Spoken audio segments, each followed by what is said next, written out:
গন্ধ হবে কিনা, দুর্গন্ধ হবে কিনা, অ্যাসিড জাতীয় কেন গন্ধ হবে, নিশ্চয়ই এটা কোনো বরকতের পানি হতে পারে না।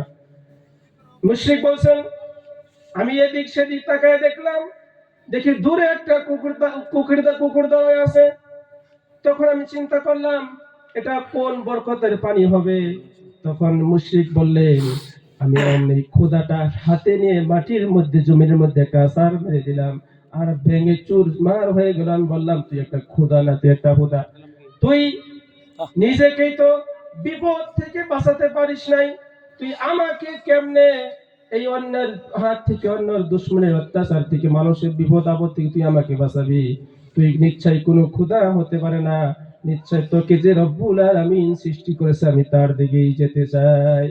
আল্লাহর নবী সাল্লাল্লাহু আলাইহি সাল্লাম বলেছেন, আল্লাহ নবী সাল্লাল্লাহু আলাইহি ওয়াসাল্লামের কাছে গিয়ে মুশরিক যখন এই কথাটি বর্ণনা করতেছিলেন, আল্লাহ নবী সাল্লাল্লাহু আলাইহি সাল্লাম মুস্কি একটা হেসে দিয়েছিলেন। মুশরিক বলল, আল্লাহ নবী সাল্লাল্লাহু আলাইহি সাল্লাম বলল, মুশরিক তুমি কি চাও?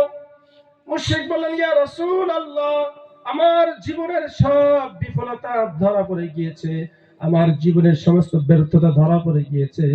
আমি বুঝতে পেরেছি পৃথিবীর কোনো মাখলুক মানুষের উপকার করতে পারে না।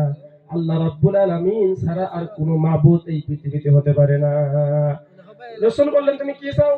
মুশরিক বললেন, আমি আর কাফির থাকতে চাই না, আমি আর মুশরিক থাকতে চাই না। আমি ঘোষণা করে দিলাম, লা ইলাহা ইল্লাল্লাহু মুহাম্মাদুর রাসূলুল্লাহ। সকলে একটু জিকির করেন, লা ইলাহা ইল্লাল্লাহ, লা ইলাহা ইল্লাল্লাহ, লা ইলাহা জুড়ে, লা ইলাহা ইল্লাল্লাহ, লা ইলাহা ইল্লাল্লাহ, লা